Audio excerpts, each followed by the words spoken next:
तो student welcome to SB math. जिसने भी मेरे चैनल को अभी तक सब्सक्राइब नहीं किया है प्लीज़ सब्सक्राइब कर लीजिए और बेल आइकन दबाना मत भूलिएगा ताकि आपको मेरे चैनल की लेटेस्ट वीडियो अपडेट मिलती रहे। आज हम नंबर थ्योरी के क्वेश्चन करेंगे। इससे पहले हमने नंबर थ्योरी के 5 क्वेश्चन लेक्चर डिलीवर किए हैं और जो उसमें थ्योरी पढ़ी है उसी पर बेस CSIR नेट की प्रॉब्लम्स करेंगे 2011 एंड 2012। सबसे पहला क्वेश्चन है हमारे पास, the unit digit of 2⁻100 is.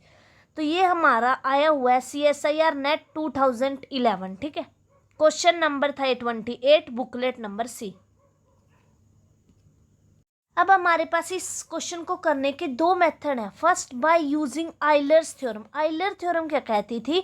If n is any positive integer and GCD of a n is equal to 1 then a raise to power of i n is congruent to 1 mod n। ठीक है, अगर हमें अब इस question में unit digit पूछा है यानी लास्ट वाला डिजिट निकालना है, तो अगर हमें यूनिट डिजिट या लास्ट डिजिट निकालना होता था तो हम यूज करते थे मोडुलो 10, और अगर हमें लास्ट 2 डिजिट्स फाइंड करने थे तो हम यूज़ करते हैं मोडुलो 100, और अगर हमें 3 लास्ट डिजिट्स निकाल रहे हैं तो हम करेंगे मोडुलो 1000। ठीक है, ऐसे ही ये प्रोसेस चलता रहेगा। अब हमें निकालना है 2⁻100 का लास्ट डिजिट। तो इसको करने का पहला मेथड है कि हम with the help of Euler's theorem करें। अब ये है हमारे पास 2⁻100 mod 10 is congruent to this. ठीक है, तो अब हमें ये है कि 2⁻1 करेंगे तो 2 आएगा, 2⁻2 करेंगे तो 4 आएगा, अगर 2⁻3 करेंगे तो 8 आएगा, और 2⁻4 करते हैं तो 6 आता है।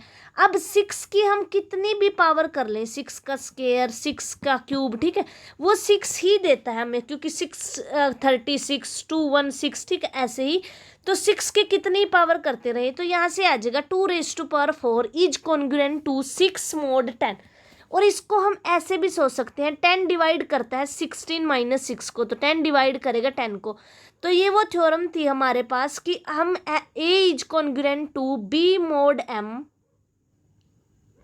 If and only if m divide करता है b - a को। ठीक है, वो यूज करते हैं यहाँ पर। तो हम लिख सकते हैं 2⁻4 इज कॉन्ग्रुएंट टू 6 mod 10।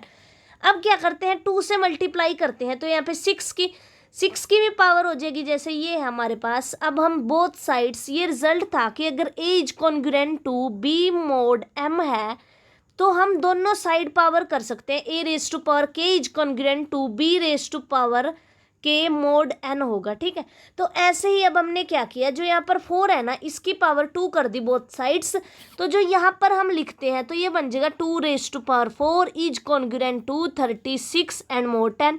तो जैसे ही यहाँ पर हम रखते हैं रिमाइंडर, जैसे ही मैं 36 को 10 से डिवाइड करूँगी तो यहाँ पर रिमाइंडर आएगा 6, तो फिर वो 6 यहाँ पर रखेंगे तो ये आ जाएगा 2⁻16 इज कॉन्ग्रुएंट टू 6 mod 10। तो ऐसी अगर दोबारा पावर करेंगे 2 तो फिर भी 6 आएगा, अब दोबारा करेंगे 64 तो ये आ जाएगा। तो 2⁻64 इज कॉन्ग्रुएंट टू 6 mod 10। अब हमें चाहिए 2⁻100। अब इसे बनाने के लिए हम क्या करते हैं, 2⁻32 को 2⁻64 से डिवाइड कर देते हैं। इसके लिए हम ये रिजल्ट यूज़ करेंगे। अगर हमारे पास ऐसा होता है a is congruent to mod n and c is congruent to d mod n, तो ये प्रॉपर्टीज पढ़ी थी हमने सेकेंड लेक्चर में हमारे कि a c is congruent to b d mod n होता है हमारे पास। ठीक है, तो वो प्रॉपर्टी हम यहाँ यूज़ कर लेंगे तो हमारे पास आ जाएगा 2⁻32। इसको आपस में मल्टीप्लाई करेंगे, इज कॉन्ग्रुएंट टू 2⁻32, इसकी वैल्यू रख दी 6 और इसकी भी वैल्यू 6 है, तो 6 36 आ जाएगा। फिर 36 की जगह फिर यहाँ रिमाइंडर आएगा, तो ये बन जाएगा हमारा 2⁻96 इज कॉन्ग्रुएंट टू 6 mod 10। अब हमें 4 पावर और चाहिए 2 की, तो ये 2 की 4 पावर से और मल्टीप्लाई कर देंगे तो एट लास्ट हमें 6 ही मिलने वाला है। तो जो 2⁻100 है इसका जो लास्ट डिजिट होने वाला है, यूनिट डिजिट, वो होगा हमारा 6। अब हमारे पास सेकंड मेथड कि हम 2 की साइक्लिसिटी बोल दो या मल्टीप्लिसिटी चेक कर लेते हैं और उसके हिसाब से हम चेक कर लेंगे कि जो इसका यूनिट डिजिट है वो क्या आएगा। ये मैंने शॉर्ट ट्रिक्स की वीडियो में डिस्कस किया था कि हम मल्टीप्लिसिटी से कैसे लास्ट डिजिट फाइंड कर सकते हैं। तो सेकंड मेथड है बाय यूजिंग साइक्लिसिटी ऑफ 2। अब 2 की पावर 1 करते हैं तो 2 आता है, अब 2 की पावर स्क्वायर करते हैं तो हमारे पास आता है 4। ऐसे ही अगर 2 की पावर क्यूब करते हैं तो 8, 2 की पावर 4 16 आता है, लेकिन हमें यूनिट डिजिट देखना है तो हम 6 लिखते हैं। अब 2 की पावर 5 करेंगे जैसे ही तो ये 2 आएगा लास्ट डिजिट। अब 2 की पावर 6 करते हैं तो यहाँ पे आएगा हमारे पास 4, ठीक है। तो हमें पता चल गया कि जो 2 की मल्टीप्लिसिटी है वो मेरे पास 4 है। ये देखो 2 की पावर 1 की 2 आया, 2 की पावर 2 की तो 4 आया, 2 की पावर 3 की 8, 2 की पावर 4 16, तो लास्ट डिजिट है यहाँ पर 6। अब 2 की पावर 5 की तो फिर लास्ट डिजिट रिपीट होना शुरू हो गया 2, 2 की पावर 6 की तो 4, 2 की पावर 7 की तो 8, 2 की पावर 8 की तो 6, ठीक है। ऐसे ही तो 4 इसकी मल्टीप्लिसिटी होगी। तो मैं 4 को 100 से डिवाइड 100 को 4 से डिवाइड कर दूंगी और जो रिमाइंडर बचेगा उस हिसाब से लास्ट डिजिट हम फाइंड करते हैं। ये रूल लिखा हुआ है कि व्हेन रिमाइंडर इज 1, अगर रिमाइंडर 1 हुआ तो लास्ट डिजिट मेरा 2 होगा, अगर रिमाइंडर 2 हुआ तो लास्ट डिजिट मेरा 4 होगा, अगर रिमाइंडर 3 हुआ तो लास्ट डिजिट 8 होगा, अगर रिमाइंडर 4 या फिर 0 हुआ तो लास्ट डिजिट मेरा 6 होगा, ठीक है। ये यहाँ पर थ्योरी लिखी हुई है कि when the remainder is 1 last digit 2, remainder 2 तो लास्ट डिजिट 4, रिमाइंडर 3 तो लास्ट डिजिट 8, ठीक है। इससे हिसाब लगाते हैं 1 2 ऐसे लिखते हैं 1 2 3 एंड 4 और 0। अगर रिमाइंडर 1 हुआ तो लास्ट डिजिट 2, अगर रिमाइंडर 2 हुआ तो लास्ट डिजिट 4, अगर रिमाइंडर 3 हुआ तो लास्ट डिजिट 8 एंड अगर रिमाइंडर 4 या 0 हुआ तो लास्ट डिजिट मेरा 6 होगा, ठीक है। अब जैसे ही हम 100 को 4 से डिवाइड करेंगे तो जो मेरा रिमाइंडर है वो 0 आएगा, और जब रिमाइंडर 0 था तो लास्ट डिजिट 6 था, तो मेरा लास्ट डिजिट है, अगर मैं 2 की पावर 100 करती हूँ तो लास्ट डिजिट की वैल्यू मेरे पास 6 आती है। तो अब देख लेते हैं कि ये क्वेश्चन में कौन सा ऑप्शन सही था। तो यहाँ से थर्ड ऑप्शन करेक्ट हो गया। अगर हमें आइलर्स थ्योरम का थोड़ा सा अंदाजा है और लास्ट डिजिट यानी हम साइक्लिसिटी की हेल्प से निकाल सकते हैं, तो हम इजीली इस क्वेश्चन को कर सकते हैं, ठीक है। इसके बाद है हमारा सेकेंड क्वेश्चन जो कि जून 2012 में पूछा गया था, क्वेश्चन नंबर 22 बुकलेट 1A। तो the number of positive divisor of 50,000 is. अब अगर हमें नंबर ऑफ पॉजिटिव डिवाइजर्स निकालने हैं तो हम 2n निकाल देते हैं, ठीक है। 2n क्या होता है, अगर हम n को लिख सकते हैं p1 raise to power alpha 1, p2 raise to power alpha 2 up to सोन। जो ये p1 p2 है अगर मेरे प्राइम्स हैं, अगर हम किसी भी n को प्राइम्स की पावर में लिख पा रहे हैं तो जो मेरा नंबर ऑफ पॉजिटिव डिवाइजर होगा, जो ये p1 की पावर है, ये इनमें 1 ऐड होके आपस में मल्टीप्लाई हो जाता है। जैसे alpha 1 plus 1 into alpha 2 plus 1, ऐसे ही अल्फा 3 प्लस 1 अप टू सोन। जितने प्राइम की पावर होगी ना उस पावर में 1 ऐड करके उनको आपस में मल्टीप्लाई करके जो वैल्यू आती है वो होती है मेरी number of positive divisor of that number. अब देखते हैं इसका solution in a formal way. तो यहाँ पर है नंबर ऑफ पॉजिटिव डिवाइजर, अगर n मेरा n से बिलोंग करता है और अगर मैं n को ऐसे लिख पा रही हूँ p1 raise to power alpha 1, p2 raise to power alpha 2, pk raise to power alpha K, तो नंबर ऑफ पॉजिटिव डिवाइजर होता है 2n। ये जो p1 की पावर प्राइम्स की पावर होती है उसमें 1 ऐड करके आपस में मल्टीप्लाई करना है, तो alpha 1 plus 1, alpha 2 plus 1, alpha के प्लस 1, ठीक है। तो अब यहाँ पर हमें गिवन है 50,000, तो 50,000 को लिख सकते हैं हम 50 इंटू 10 रेज़ टू पावर 4, लेकिन जो 10 है वो मेरा प्राइम नहीं है, तो 10 को मैं ऐसे 2 पार्ट्स में डिवाइड कर लूँगी 5 इंटू 2, तो यहाँ से आ जाएगा 5 इंटू 5 की पावर 4 एंड 2 की पावर 4। तो यहाँ से 5 की पावर 5 आ गया और 2 की पावर 4। तो जो ये पावर होती है इसमें 1 ऐड करके आपस में मल्टीप्लाई करना है, तो यहाँ से आ जाएगा 6 इंटू 5, तो 13 इज आंसर। अब देख लेते हैं हमारा किस ऑप्शन में है, तो यहाँ से सेकंड ऑप्शन करेक्ट हो गया, ठीक है। अगर हमें नंबर ऑफ पॉजिटिव डिवाइजर यानी 2n के बारे में थोड़ा सा भी पता है तो हम इस क्वेश्चन को इजीली अटेम्प्ट कर सकते हैं CSI या नेट के एग्जाम में, और यहाँ से हम 3 मार्क्स गेन कर सकते हैं, ठीक है। इसके बाद का क्वेश्चन है हमारा जो कि जून 2012 में ही पूछा गया था, question number 21 and booklet number A. The number of words that can be formed by permuting the letters mathematics is. अब हमें मैथमेटिक्स को परम्यूट करना है, तो इसके अंदर हमारे पास 11 लेटर्स हैं, ठीक है, 11 लेटर्स हैं। इसके बाद एक कंडीशन होती है, जैसे एम है मैथमेटिक्स के अंदर हमारे पास एम है, वो जो m है हमारे पास वो 2 टाइम्स रिपीट कर रहा है। ऐसे ही हमारे पास a है वो भी 2 टाइम्स रिपीट कर रहा है, और जो t है वो भी 2 टाइम्स रिपीट कर रहा है। तो इसके लिए कंडीशन होती है कि अगर हम इसकी हेल्प से परम्यूट करना चाहते हैं मैथमेटिक्स को, तो जो a अगर इधर इस डब्बे में यहाँ पे रख दिया और यहाँ पे रख दिया तो ये हमें सेम वैल्यू देता है। तो जो 11 फैक्टोरियल आना था आंसर, उससे 2 फैक्टोरियल 2 फैक्टोरियल 2 फैक्टोरियल से डिवाइड कर देंगे हम, क्योंकि हमारा a भी रिपीट हो रहा है और हमारा t भी रिपीट हो रहा है और हमारा m भी रिपीट हो रहा है। उस वजह से हमें जितनी बार कोई नंबर रिपीट होता है उससे डिवाइड करना पड़ता है जितने हमारे पास टोटल नंबर ऑफ होते हैं। तो जैसे यहाँ पर 11 नंबर्स थे तो आंसर हमारा 11 फैक्टोरियल आता। अगर ये 11 के 11 वर्ड डिफरेंट होते, लेकिन यहाँ पर m रिपीट कर रहा है 2 टाइम्स और t रिपीट कर रहा है 2 टाइम्स और a रिपीट कर रहा है 2 टाइम्स, तो 11 factorial by 2 factorial and 2 factorial 2 factorial. अगर ऐसे ही हमारे पास कोई ऐसा वर्ड होता जिसमें ये वर्ड 3 बार रिपीट होते तो हम 3 फैक्टोरियल से डिवाइड करते। अब देखते हैं, अब ये देखो मैथमेटिक्स है, जैसे इसके अंदर 11 वर्ड है टोटल, ठीक है, तो नंबर ऑफ परम्यूट्स हमारे पास 11 फैक्टोरियल हो गए। लेकिन अगर हम m मेरा रिपीट कर रहा है ट्वाइस, a भी रिपीट कर रहा है ट्वाइस और t भी रिपीट कर रहा है ट्वाइस, तो अगर मैं m को यहाँ रख रही हूँ और m को ही यहाँ पर, तो ये मेरे को सेम वैल्यू देगा। तो इसलिए सेम यही केस हमारा a के लिए होगा। अगर मैं a को यहाँ से रख रही हूँ और a ही इधर आ रहा है, तो जो मेरा जो नंबर बनेगा वो सेम बनेगा, तो वो एक ही बार काउंट होगा। तो इस वजह से जो मेरी टोटल नंबर ऑफ केसेस हैं 11 फैक्टोरियल, उसको जितने नंबर जितनी बार रिपीट हो रहे हैं उतने फैक्टोरियल से हम डिवाइड कर देते हैं। तो 11 factorial by 2 factorial into 2 factorial into 2 factorial, तो ये हमारे पास 4989600 आंसर आ गया। अब ये हमारे पास इतना मतलब करने की हमें CSI या नेट में इतना टाइम नहीं होता कि हम इतनी कैलकुलेशन कर पाएँ। तो अब देखते हैं, ऑप्शन से हम अंदाज़ा लगाते हैं। जैसे यहाँ पर 8 फैक्टोरियल है तो 8 फैक्टोरियल तो हो नहीं सकता, क्योंकि 11 into 11 into 10 into 9 into 8 factorial, और यहाँ पर है 2 इंटू 2 इंटू 2, ठीक है, तो ये कितना कट जाएगा, 8 फैक्टोरियल तो नहीं आएगा, तो ये ऑप्शन हो गया गलत हमारा। अब 11 फैक्टोरियल भी नहीं आंसर, और जो ये वैल्यू है हमारी, ये होती है हमारी 7 फैक्टोरियल की वैल्यू। अगर हम इसको ओपन करना चाहें तो इतनी छोटी वैल्यू तो कभी आएगी नहीं, तो हमारा सेकेंड ऑप्शन यहाँ से करेक्ट हो गया। हमें कैलकुलेशन 11 फैक्टोरियल भी निकालने की जरूरत नहीं पड़ी, ठीक है। अब देखते हैं नेक्स्ट क्वेश्चन।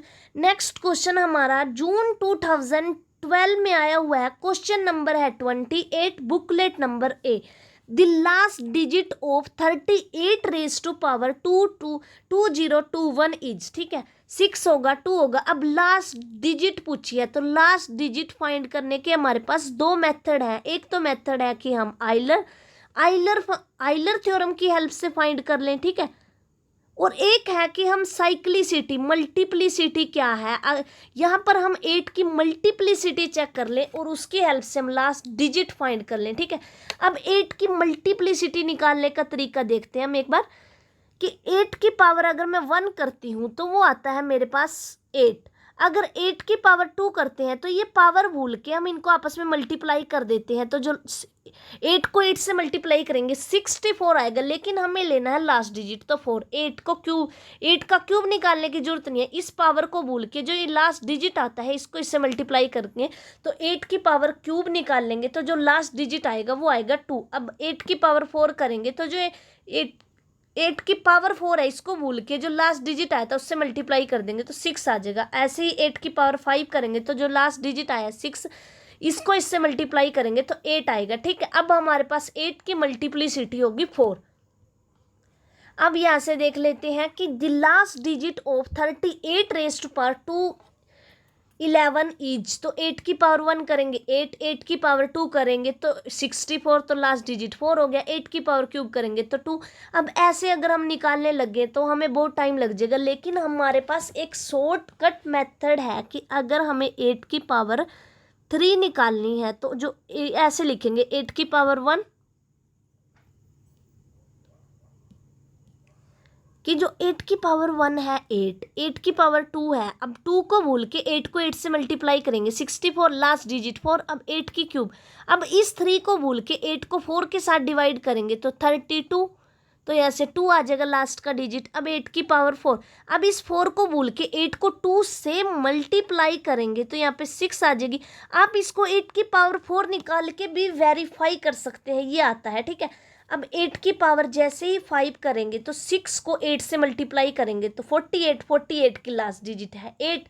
ऐसे ही अगर मैं 8 की पावर 6 निकालना चाहूँ तो यहाँ पे 4 आएगा। तो ऐसे ही ये रिपीट करती है, तो 8 की मल्टीप्लिसिटी होगी मेरे पास 4।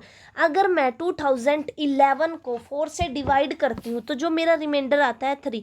तो हमारे पास यही मेथड होता है कि अगर रिमाइंडर 1 आता है तो लास्ट डिजिट 8, अगर रिमाइंडर 2 आता है तो लास्ट डिजिट 4, अगर रिमाइंडर 3 आता है तो लास्ट डिजिट 2, अगर रिमाइंडर 4 या 0 आता है तो लास्ट डिजिट मेरा होगा 6।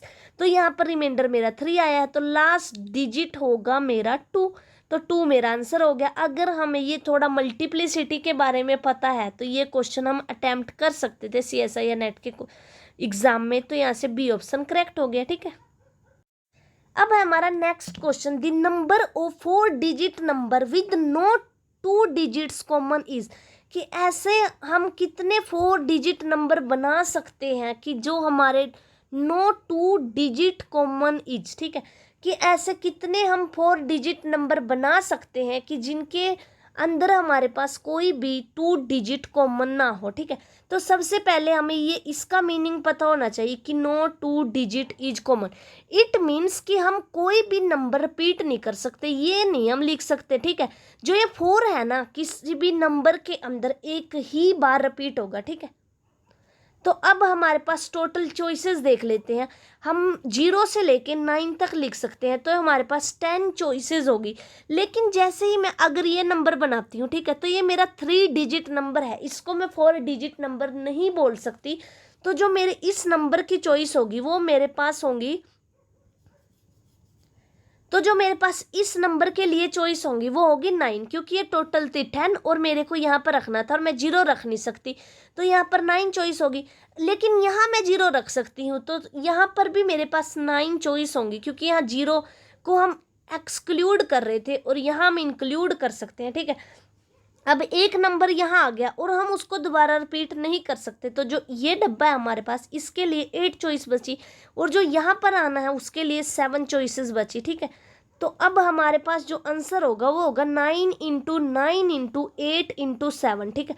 अगर हमें ये पता है कि नो डिजिट कॉमन का मीनिंग क्या है, ठीक है, तो हम इस क्वेश्चन को इजिली अटेम्प्ट कर सकते हैं CSI या नेट के एग्जाम में, ठीक है। तो अब देखते हैं हमारा कौन सा ऑप्शन करेक्ट है। तो यहाँ से हमारा ऑप्शन ए करेक्ट हो गया, ठीक है। अब चलते हैं नेक्स्ट क्वेश्चन की ओर।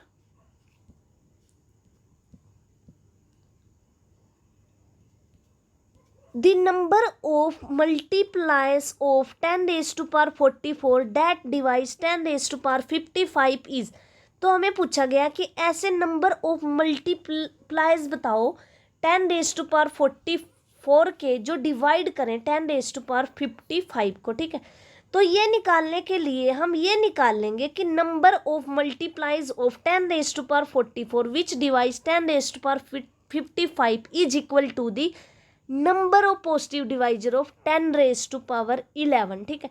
और number of positive divisor 10 raise to power 11 हम इजीली निकाल सकते हैं, क्योंकि 10 रेज टू पावर 11 को हम लिख देंगे 2 raise to power 11 into 5 raise to power 11, तो यहाँ से बन गया 12 इंटू 12, तो 144 हमारा आंसर हो गया। सिर्फ हमें ये कंसेप्ट, ये छोटा सा कंसेप्ट पता होना चाहिए कि अगर हमें number of multiplies of 10 raise to power 44 जो कि डिवाइड करते हैं 10 रेज टू पावर 55 को वो निकालने हैं, तो हम जस्ट ये निकाल लेंगे number of positive divisors of 10 raise to power 11, तो यहाँ से हमारा डी ऑप्शन करेक्ट हो गया। अब नेक्स्ट क्वेश्चन है हमारा, let M is equal to, एक ऐसा सेट ले लिया सच डैट कि उसके अंदर A1 A2 A3 3 टप्पल्स आएंगे, वो 3 टप्पल जो इस कंडीशन को सेटिस्फाई करेंगे A1 plus A2 plus A3 is equal to 6, then the number of elements in M।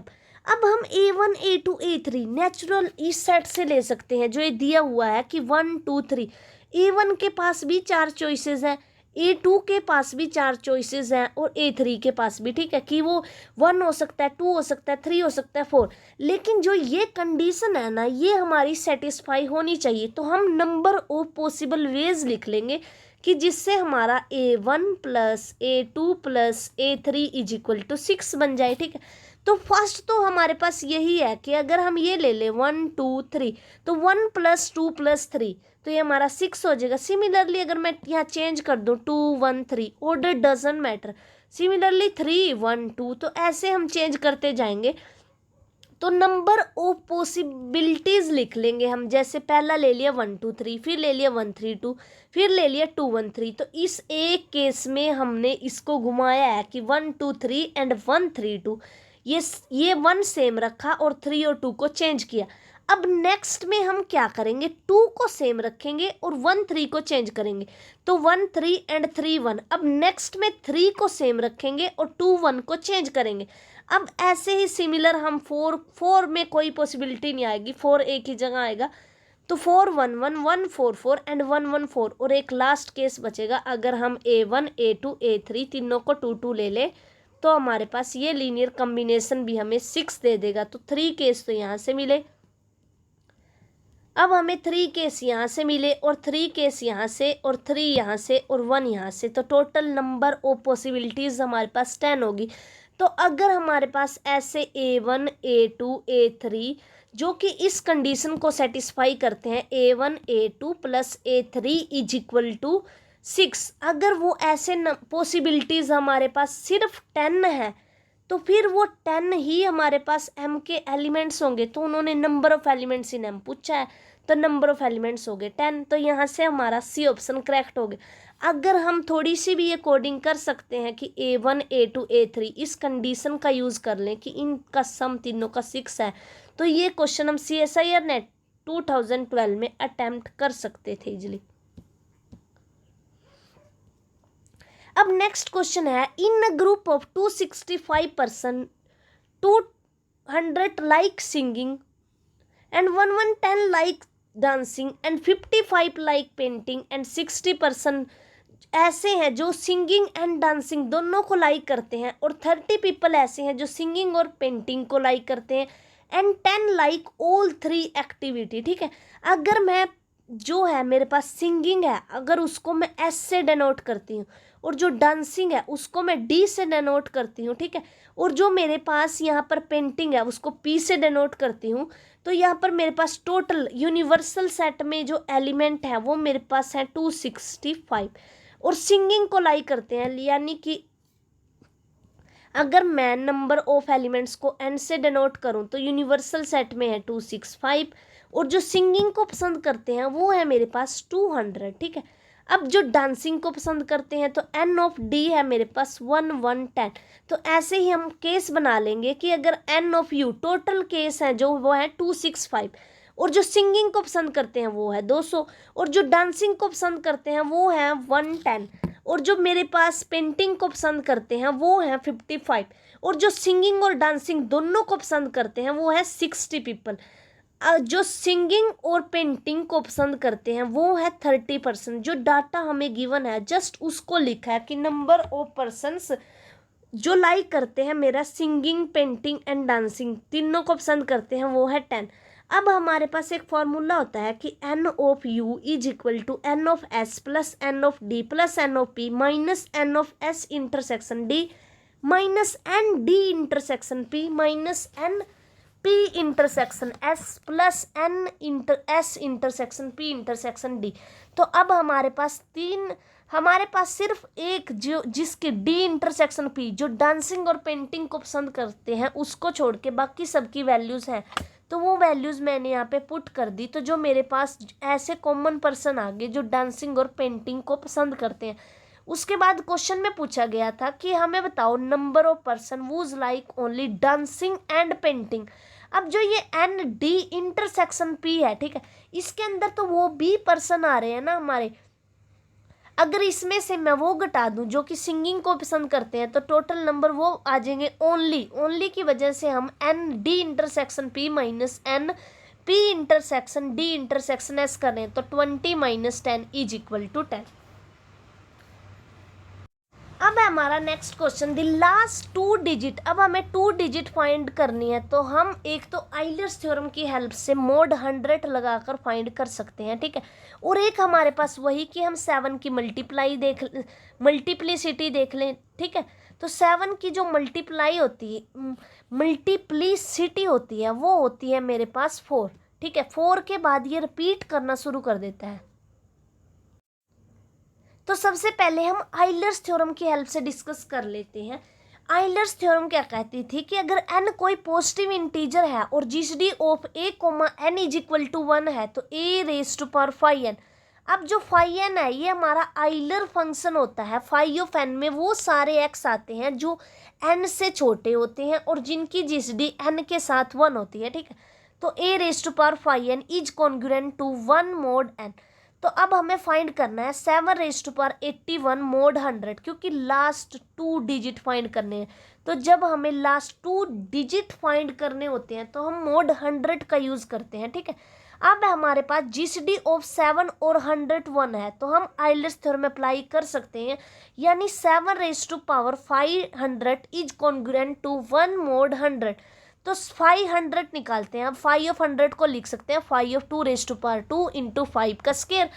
तो अब हम इजिली इनको अलग कर सकते हैं क्योंकि 5, अब ये 2 फार्मूले हैं जिसकी हेल्प से हम ये कैलकुलेट कर सकते हैं कि 5 of p raise to power n is equal to p raise to power n minus p raise to power n minus 1। और 5 ऑफ ए बी को अलग कर सकते हैं 5 of a into 5 of b if GCD of A B is equal to 1। तो 5 of 100 को लिखा 5 of 2 का स्क्वायर इंटू 5 का स्क्वायर।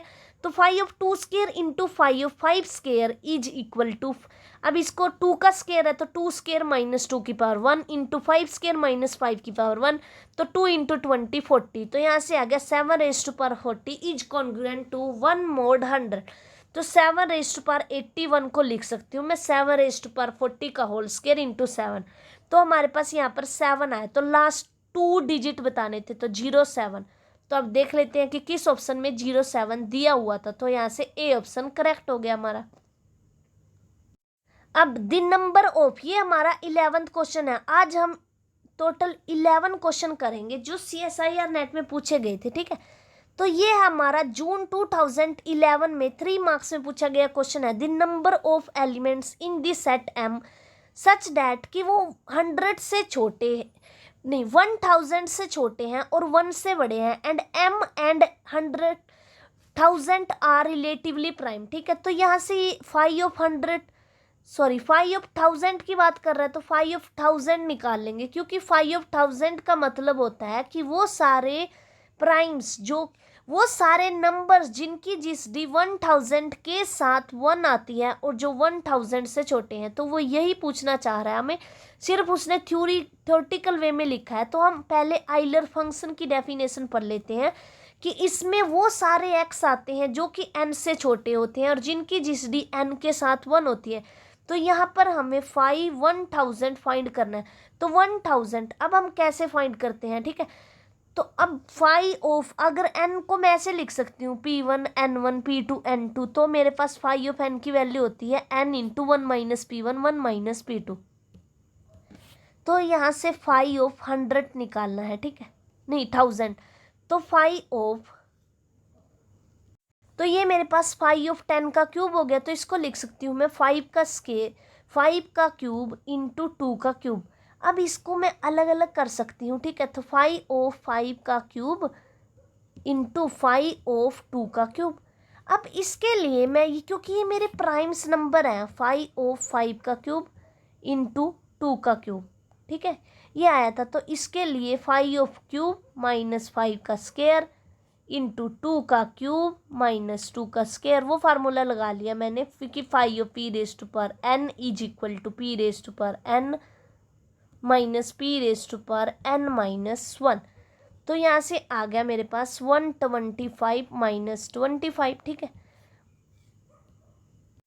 और यहाँ से आ गया 8 माइनस 4।